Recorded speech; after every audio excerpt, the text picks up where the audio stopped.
എൻ്റെ പേര് ഡോക്ടർ ഉണ്ണികൃഷ്ണൻ എന്നാണ്. ഞാൻ SUT ഹോസ്പിറ്റൽ പട്ടത്തെ പ്രധാന വാസ്കുലർ സർജനാണ്.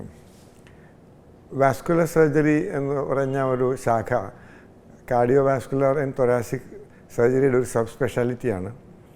ഹൃദയത്തിൽ നിന്ന് ശുദ്ധരക്തവും അശുദ്ധരക്തവും പമ്പ് ചെയ്ത് അതാത് അവയവങ്ങൾക്ക് പോകുന്നതും ആവശ്യമായ ഗ്ലൂക്കോസ്, ഓക്സിജൻ, ഹോർമോൺസ് അങ്ങനെ പല പദാർത്ഥങ്ങളും ഡിസ്ട്രിബ്യൂഷൻ ജോലിയാണ് ഈ വാസ്കുലർ സർജറി എന്ന ശാഖ കൊണ്ടും ഈ ബ്ലഡ് വെസൽ രക്തധമനികൾക്കുള്ള സാധാരണഗതിയിൽ അതിൻ്റെ പ്രവർത്തനം.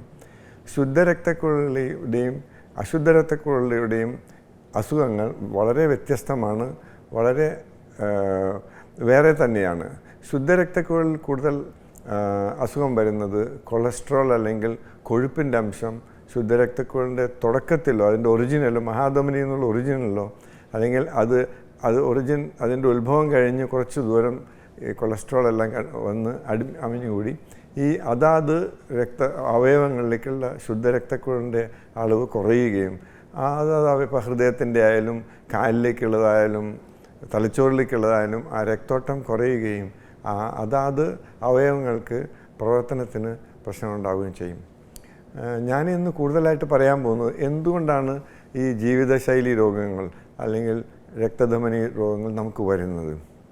അതിന് പ്രധാനമായും ഇത് സാധാരണയായി റെക്കഗ്നൈസ് ചെയ്ത് അധികം ആൾക്കാർ പറഞ്ഞു കേട്ടിട്ടില്ലെങ്കിലും എൻ്റെ ഒരു 40-45 കൊല്ലത്തിൻ്റെ അനുഭവം വെച്ച് 3 കാര്യങ്ങളാണ് ഇതിൽ നോൺ മോഡിഫയബിൾ, അതായത് നമുക്ക് ഇത് മാറ്റം വരുത്താൻ പറ്റാത്തത്. ഇതിനെപ്പറ്റി നമ്മൾ ജീവിതശൈലി രോഗം എന്ന് പറയുകയാണെങ്കിൽ തന്നെയും അത് ആണായി ജനിക്കുക, രണ്ടാമത്തെ 60 വയസ്സിൽ കൂടുതൽ ഉണ്ടായിരിക്കുക. ഇത് നമുക്ക് they are called non modifiable risk ഫാക്ടേഴ്സാണ്. ഇത് കൂടാതെ നമുക്ക് ഒരു സ്ട്രെസ് ഫാക്ടർ എന്നും കൂടെ വരുന്നുണ്ട്. സാധാരണ ഇന്നത്തെ അളവിൽ ജീവിതം കൊണ്ട് നടക്കാനും ജോലി ചെയ്യാനും ഫാമിലിയിൽ ആൾക്കാർ മക്കളായാലും ഭാര്യയായാലും അയൽവക്കമായാലും അവരുമായിട്ട് ഇടപഴകാനും ഒരളവ് സ്ട്രെസ് ആവശ്യമാണ്. പക്ഷേ അനാവശ്യമായി സ്ട്രെസ് ഉണ്ടാവുക ഇത് കൂടുതൽ ആണുങ്ങളിലാണ് ഉണ്ടാകുന്നത്, അതും 50-60 വയസ്സ് കഴിഞ്ഞിട്ടുള്ളതാണ്.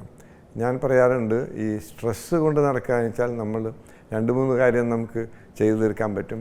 ഒന്ന്, നമ്മുടെ ജോലിക്ക് പോകുമ്പോഴായാലും ഏത് കാര്യത്തിന് പുറപ്പെടുമ്പോഴും 10-15 മിനിറ്റെങ്കിലും നമ്മൾ അവിടെ എത്താനായിട്ട് അത് മുമ്പായിട്ട് എത്തുക. അപ്പോൾ തന്നെ നമുക്ക് ഈ കൂടുതൽ ടെൻഷനും ഓട്ടവും എല്ലാം കുറയും. ഈ സ്ട്രെസ്സിൻ്റെ കാര്യം ഞാൻ വേറൊരു ഉദാഹരണത്തിൽ പറയുകയാണെങ്കിൽ, നമ്മൾ കാർ ഓടിക്കുമ്പോൾ സുഗമമായി ഓടിച്ചു പോകണം, പക്ഷേ നമ്മൾ ഹാൻഡ് ബ്രേക്ക് പൂർണ്ണമായിട്ട് താഴ്ത്താതെ ഓടിച്ചു കഴിഞ്ഞാൽ ആ ഒരു താരതമ്യമാണ് എനിക്ക് പറയാനുള്ളത് നമ്മുടെ സ്ട്രെസ്സിൻ്റെ റോൾ.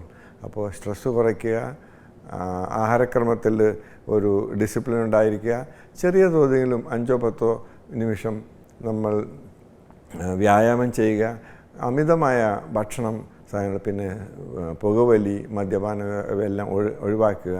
പിന്നെ കൂടുതലായിട്ടും ശകലെങ്കിലും നടക്കുകയോ എക്സസൈസും ചെയ്തു കഴിഞ്ഞാൽ നമുക്ക് ഈ ജീവിതശൈലി രോഗങ്ങളെയും മാറ്റിയെടുക്കാം.